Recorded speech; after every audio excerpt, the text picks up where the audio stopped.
Bienvenue, chers amoureux de Dieu, à notre émission, La Révolution des amoureux de Dieu. Comme vous le savez, cette émission est vraiment destinée à nous aider à augmenter notre amour pour Dieu. Nous sommes en train de parler dans cette troisième saison de l'importance de l'intimité avec Dieu dans le contexte de notre relation amoureuse avec Jésus-Christ, l'époux. Évidemment, nous, en tant que l'épouse de Christ. Nous sommes en train d'expliquer d'abord, que dans cette relation amoureuse que nous avons avec Jésus-Christ, le Saint-Esprit met un zoom sur cette relation, surtout dans ce dernier temps, avant l'événement qu'on appelle l'enlèvement. Dans ces derniers temps, l'Église est vraiment en train d'opérer, ou bien le Saint-Esprit met un zoom sur cette relation, veut nous amener à réaliser l'importance de cette relation de l'Église en tant qu'épouse de Christ. Et principalement, il y a des choses très importantes par rapport à cette relation que nous voulons toucher ici. La première chose qu'on veut toucher dans cette relation amoureuse, c'est l'intimité.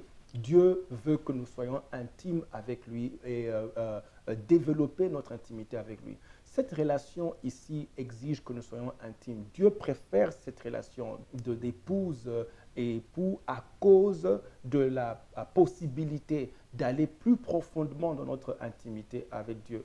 Et vous voyez que Dieu a utilisé la relation d'Adam et Ève pour nous expliquer ce qu'il veut vraiment, ou bien comment est-ce qu'il veut qu'on soit intime. La relation d'Adam et Ève nous montre que Adam et Ève vivaient dans une intimité parfaite à cause de comment Dieu d'abord les a créés et il a établi cela en les créant nus. Et nous avons expliqué que la nudité, c'est le principe fondamental. La condition sine qua non pour avoir une intimité, il faut que la nudité soit présente. C'est le principe qui fait fonctionner l'intimité, c'est la nudité.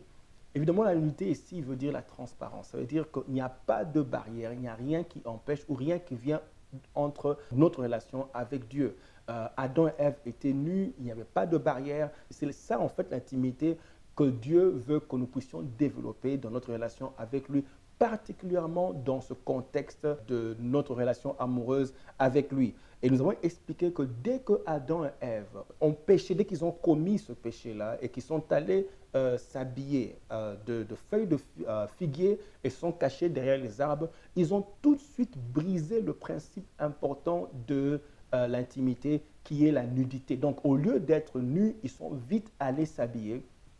Et ils ont porté des feuilles de figuier et se sont cachés derrière. Tout ça a établi des barrières, ce qui fait que l'intimité était maintenant brisée. Et à cause de ça, Dieu les a sortis de sa présence. Donc, tu ne peux pas rester dans la présence de Dieu en établissant des barrières. Ces barrières-là empêchent vraiment l'intimité avec Dieu. Donc, l'intimité doit être maintenue. Pour maintenir l'intimité, tu dois tout faire pour rester nu. Dieu veut vraiment que nous puissions développer cette relation ou bien que nous puissions maintenir cette nudité-là. Tout ça fonctionne autour de la relation amoureuse que nous devons maintenir. Donc, je veux qu'on puisse retenir que même cette intimité, elle n'est profonde que dans le contexte de la relation amoureuse. En fait, comme j'expliquais, chaque relation a des degrés d'intimité. Le serviteur a un certain degré d'intimité, même le fils a un certain degré d'intimité. Mais vous devez réaliser que si aujourd'hui un patron voulait se découvrir, sortir par exemple de sa maison dehors, si ce patron-là sort nu et voulait se découvrir, je ne pense pas que les serviteurs vont apprécier de le voir déshabillé. Même les enfants auront des problèmes de le voir déshabillé.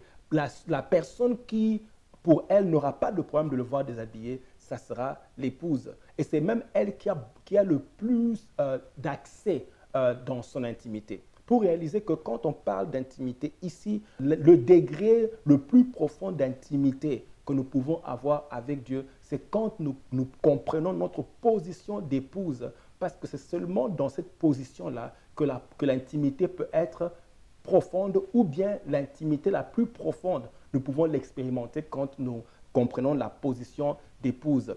Le serviteur est peut-être dans la parcelle, mais pas dans la maison. Le fils est dans la maison, mais pas dans la chambre. Il n'y a que l'épouse qui va dans la chambre. Donc, on comprend que cette relation donc de l'épouse est tellement importante, surtout pour si on veut développer une intimité très profonde. Et ces choses sont importantes. L'intimité est importante. Je vous expliquerai pourquoi.